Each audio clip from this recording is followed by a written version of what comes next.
Okay, we are live, and I want to welcome everyone. This is our weekly catch-up, basically. I'm Councilmember Jay Schenirer, and with me today is Mario Lara, who is the relatively new director of our YIPSI department, which is Youth Parks and Community Enrichment. So what I want to do, as I've done in the past, and we have a little bit of feedback. I'm not sure what that is. Mario, maybe if your phone is even close to the computer, move that away. I will do. Okay. Anyway, what I want to do, as I've done the last few weeks, is just do a very quick update on our city council meeting last night, and then we'll talk to Mario about what's going on for young people. So we had a 5-hour council meeting last night. It was very long, but very instructive and very important. The two things that I wanted to just chat about really quickly were a poll that we did, and this was a professionally done poll of residents, and it was really talking to them about how they feel about what the council is doing, what the city is doing around COVID, and spending the CARES dollars that we have. I'd recommend, if anyone is interested, go to the City of Sacramento website and look at last night's agenda. Take a look at what's most important to people. I'm not going to go through the results now, but just some of the top lines were, number one, people want to have the continued support of our police, fire, and emergency personnel. That came in at about 82%. But then people in the COVID responses are really most interested in both rent relief payments, but also more importantly to them are small business, making sure that people have jobs. So we kind of took a walk through that, and we're going to use that as we decide on the remaining 52 million or so of the dollars that we have from the federal government. That will happen over July and August as we make those decisions, and we're doing a lot of outreach to really understand what people want and what they think is important. The other thing that we did yesterday is we confirmed the tranche of dollars that we are putting in to support small business. The council voted last week to put $10 million into that. And what we did last night was settled up on the criteria of who would be eligible. They are grants and loans combined of up to $25,000, depending on how large you are. We're trying to really get at small businesses, $3 million or less in anticipated revenues this year, and at least one employee or more than one employee. We also have microloans for even smaller businesses. If we follow the same pattern that we did when we gave out the $1 million in loans about a month and a half ago, we should be able to do about 1,000 loans to small businesses in Sacramento. So I'm excited about that. That will come out very soon. And if you watch my website, we will put information on there, or the city's website, about how to apply for that, or you can call our office. So with that, I want to move over and talk to Mario. So Mario, if you could just maybe talk a little bit about yourself, how you got to Sacramento and what you've been doing and why you care about this. Hi, thank you. Can you hear me? Am I coming through okay? Good. So my name is Mario Lara, and I'm the new director of the Youth Parks and Community Enrichment Department, YIPSI for short. And I've been on board for 9 months now, not quite a year yet, but what an experience it has been so far. I have 20 plus years of public administration experience. Last 7 years before I came on board with City of Sacramento, I was a deputy director of a similar urban parks organization as well in City of Riverside, and I came to Sacramento, moved my family to Northern California. And we have been enjoying the experience thoroughly, with the exception of the issues that we're going through right now.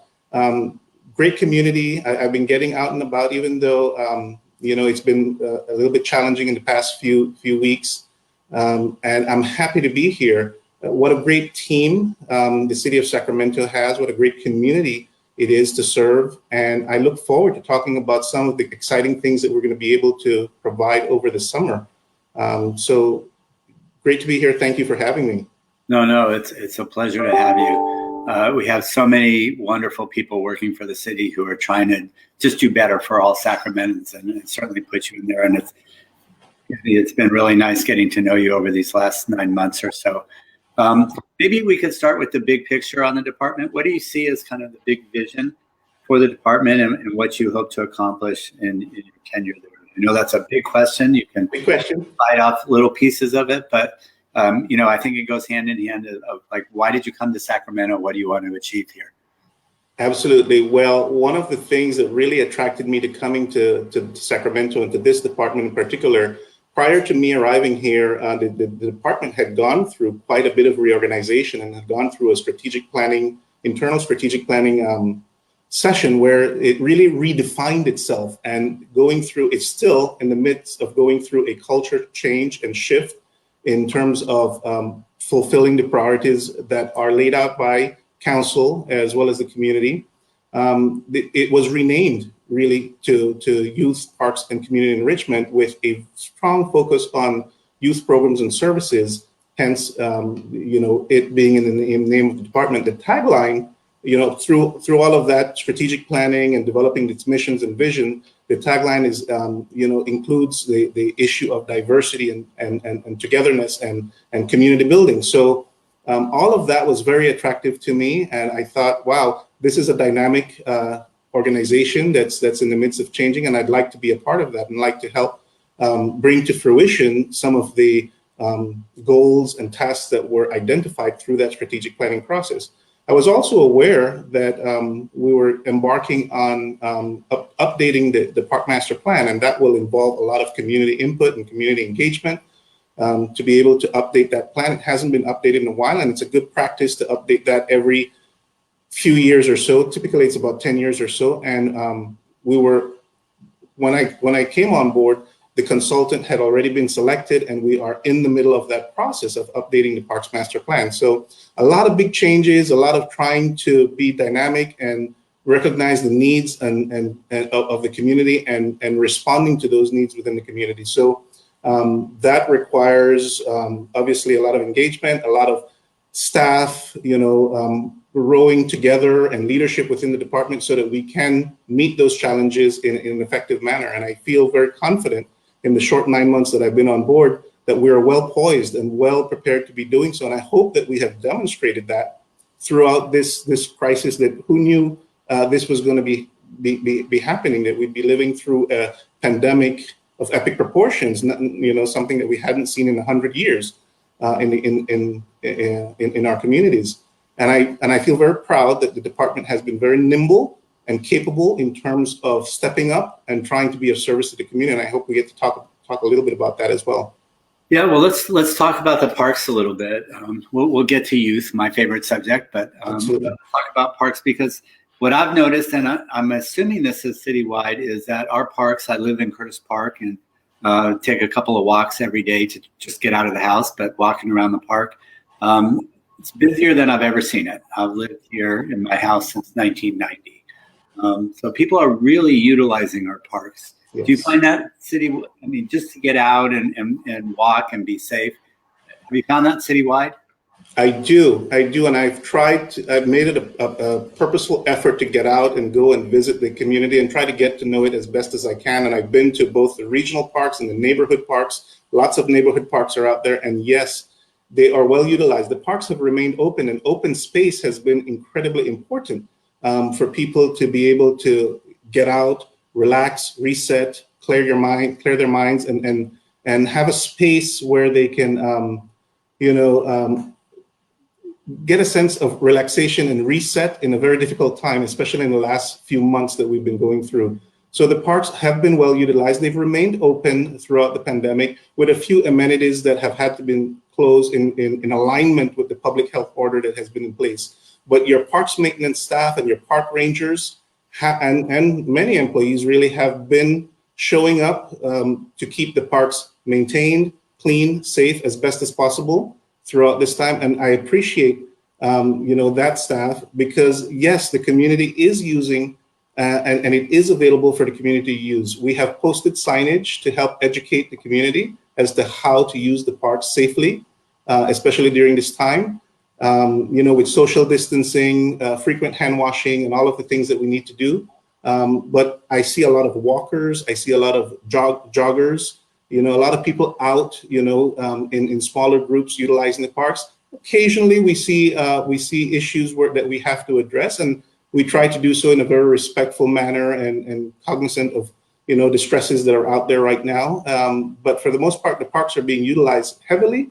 And I do get, feedback from time to time as to how important that is to keep that available. Yeah, I think more important than ever. But let me ask you one question about it. If you could just give us a status report, because I know we had shut down the basketball courts, the tennis courts, all the playground.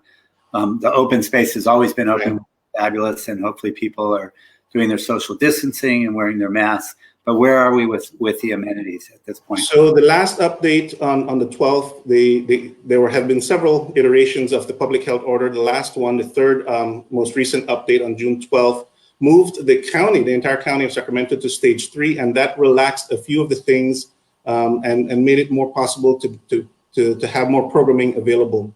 The quick overview briefly, parks remain open.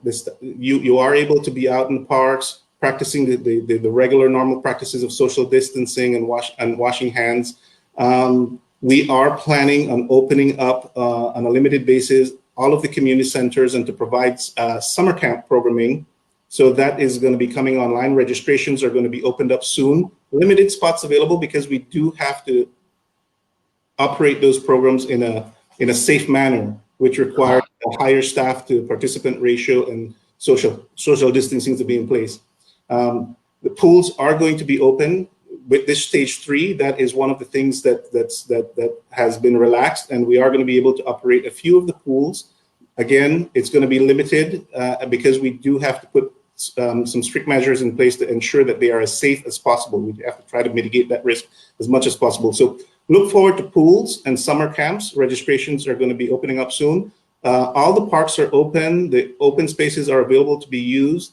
The one area that I asked the community to help us on is the current public health order still discourages groupings of any size outside of a household unit.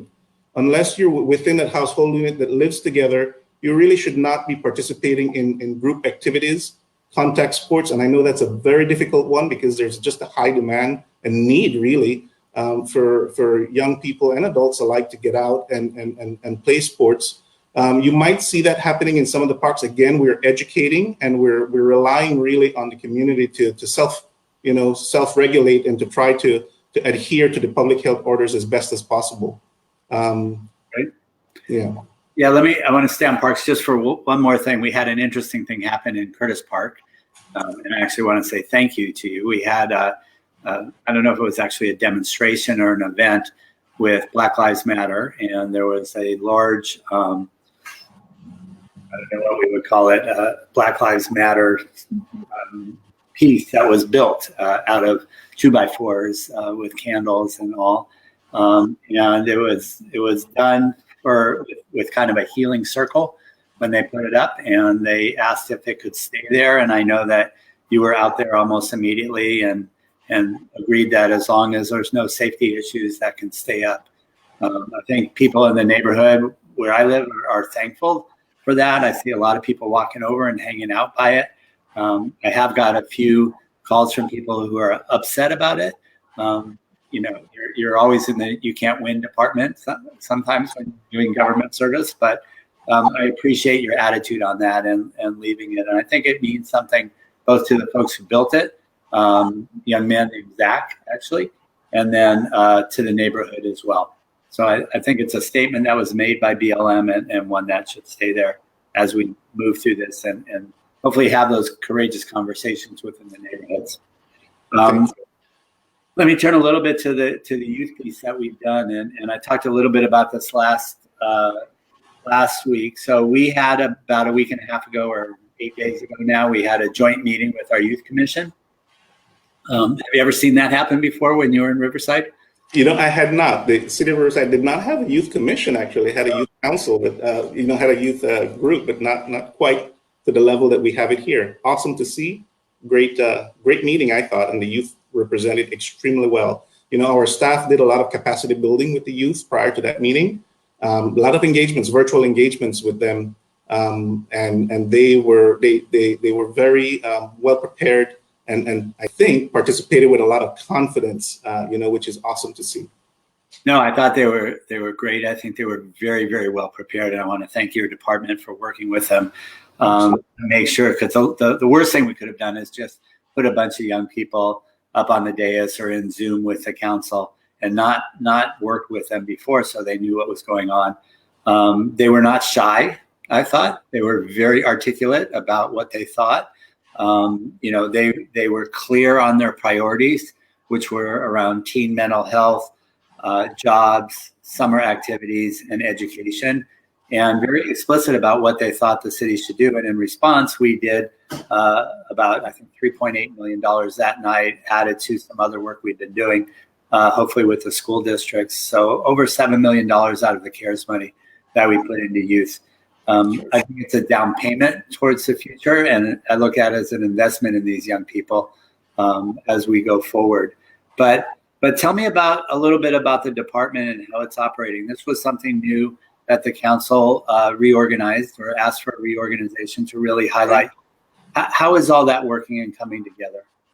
So it's interesting, right? Because YPC is a fairly large department, and it is both a direct service provider within the community, as well as a connector or coordinator with other agencies and services that are providing services themselves. So we serve kind of a dual function in that regard.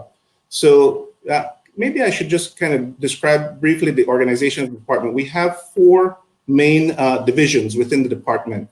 The parks maintenance function is one of those divisions. So all of the maintenance of the outdoors spaces within the community, and there's lots of developed park acreage within the city of Sacramento, lots of restrooms and built areas to maintain and to make sure that they are kept in a safe, clean manner for the community to use. So the parks maintenance division is one unit. And that's where we have young people employed as well. Yes, we do have young people that participate in that. The landscape and learning program that we do out of the youth division aligns very nicely with the parks division and is out there helping to maintain and work in some of these spaces to help maintain and keep them clean and well maintained. And do you know how many jobs we're providing for young people through? So that is a year-long program that has various cohorts. This cohort is about 70 to 80 participants within the landscape and learning that coordinate. It would have been more during the summer, but given the challenges that we're facing, we're keeping that a little small. It could have gotten up to about 120 to 140 youth in that program alone. And that is out of the youth division. So the youth division has several programs along those lines where we engage with youth, we employ youth, and we help them build their resumes and get work experience. There are other similar programs like that. You might have heard of Summer at City Hall, the WIOA Workforce Innovation program that we did. We just had a graduation ceremony yesterday, a drive-through graduation ceremony of the youth who completed that program.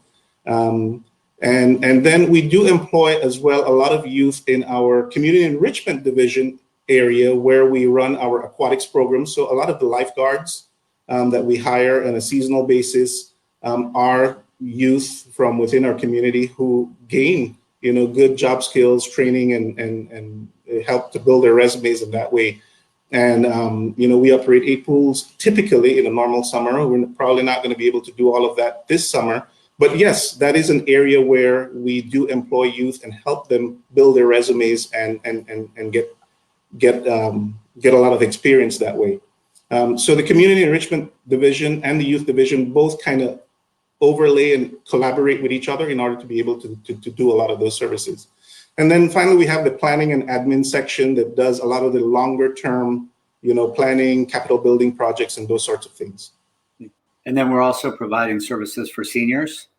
Absolutely. Through our community enrichment division, we provide adult and senior services, as well as services for the disabled community as well, through a RRR program. And staff has been doing an amazing job during this time, remaining engaged, because a lot of our participants are in the high risk category and have had to remain at home. But we are doing virtual engagements with them, chair exercises. They'll post videos of chair exercises that they can practice at home. With the staff that they're familiar with when they were able to come in, phone calls, to do wellness check-ins and those sorts of things. And hopefully with this new phase that we're in, we're going to be able to maybe do some outdoor kind of activities with some of our seniors and disabled participants who might be able to come in and participate in some of those programs.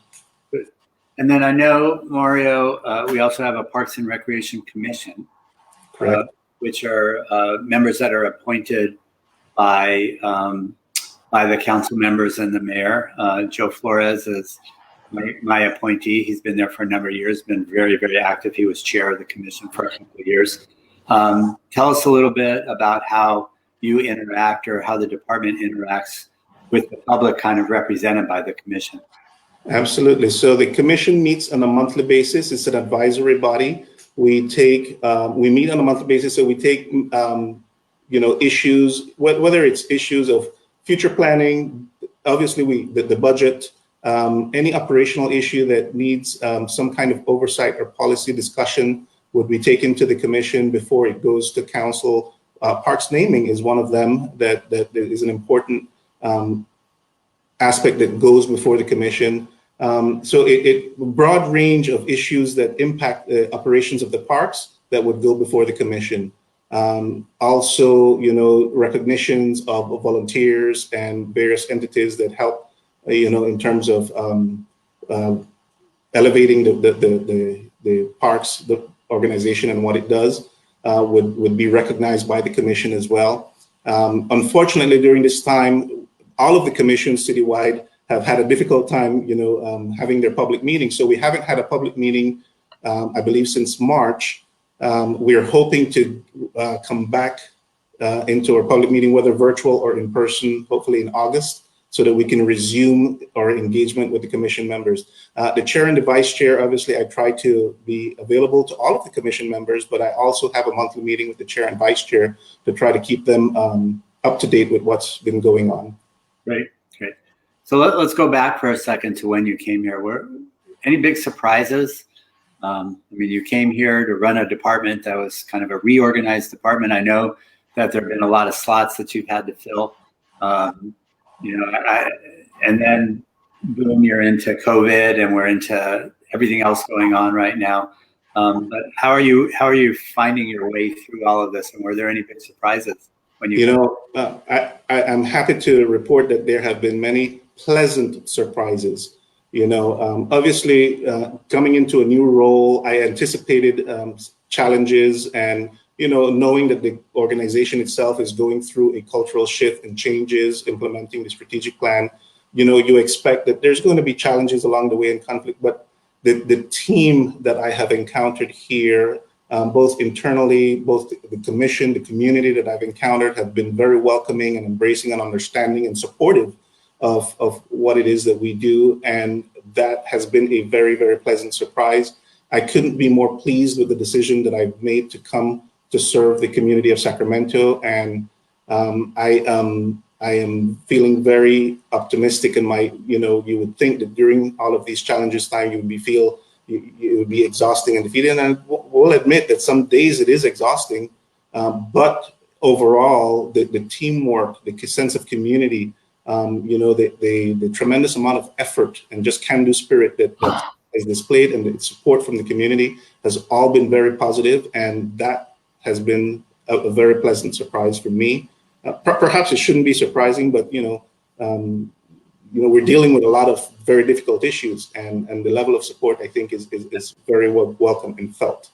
Right. And how about Sacramento? Any surprises about living here and moving here and bringing your family? And I had been to Sacramento a few times before I accepted the position, and I actually brought my family up for a tour before we made the final decision.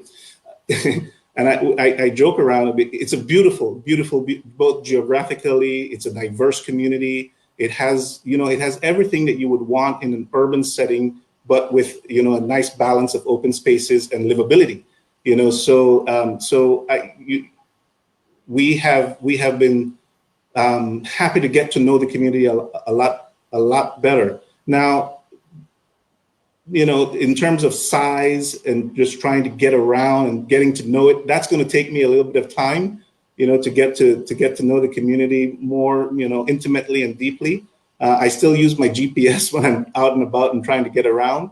But the dynamics that I've encountered, everything that I've encountered is pretty much in line with what I anticipated, coming here. And, so there haven't been any kind of shocking surprises. I would say, coming from a city named Riverside that really doesn't have a river, and the beautiful, river and river frontage that we have here in Sacramento has been one of my, I love to take my lunches in the parks, so I go and I visit the parks frequently, and I try to get out there, and it's just been tremendous and a great experience, That's great. So we do have a few comments that I just got texted, just from Lynette Hall, who actually works with the city as one of our community engagement folks.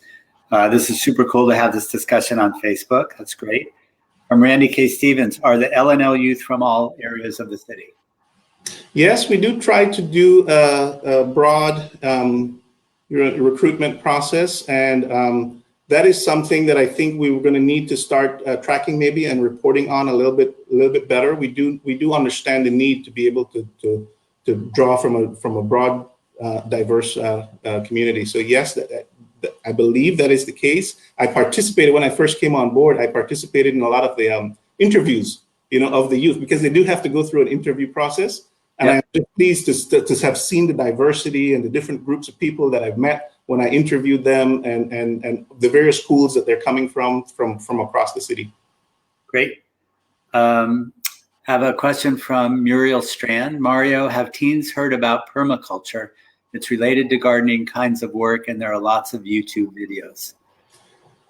I don't know fully if teens have heard of the permaculture. I'm familiar with it. I know we do have a robust community garden program, and we do have a coordinator there. And that is probably something that I can probably take offline or take back with me to have a conversation about that, to see, what engagements have been made on that topic. Great. And then from Lynette again, the folks in economic development have enjoyed working with Mario. So come on here and get kudos for that. Oh, thank you. I get to work with him through NDAT work, which is our neighborhood development action teams. And he has been more than committed to making underserved neighborhoods better. So Mario, I'm going to ask you the last question I asked everyone. A little bit of a curveball, but if you were me and sitting on the council, what would you do next? What would I do next? What would be important to you to undertake? If we could switch places, I'll run the Parks Department, Youth Department for a second. It is a tough but not so tough question, because the council, I think, has been very responsive to the community needs and listening. I think listening is what we have to do at this point. The community is engaged in a lot of conversations that are happening, and I think whether it's the COVID pandemic that has revealed so much, whether it's the challenges, whatever challenges we face, I think what needs to happen right now is a lot of deep listening, active listening to the community, which I believe is happening, and just more of that. I mean, we just need to do more of that. As we're going to go through the master planning process, updating our parks master planning process, that is something that I've impressed upon everyone that we do need to do. We do need to listen so that we can incorporate what the community vision and goals and priorities are in our updated park master plan. That's great. And if I want to find out more about the programs and activities of the department, or if I have a child I want to get involved with LNL, what's the best way to contact you all?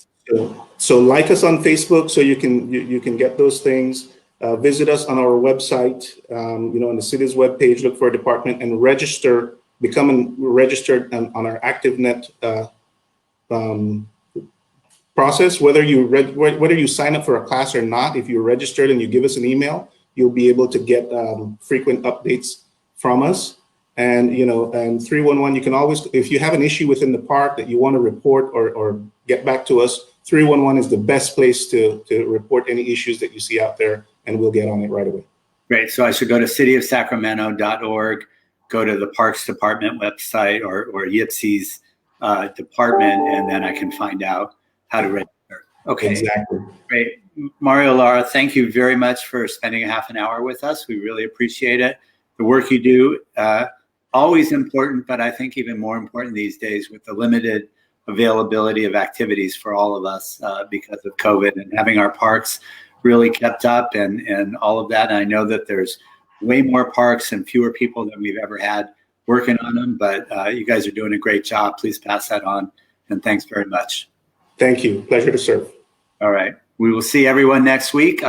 Next week, we'll be talking about the mayor's proposal around the police department and how we should make a very significant shift in who does what. So thanks very much. Have a great day, everyone. Stay safe, and wear your mask.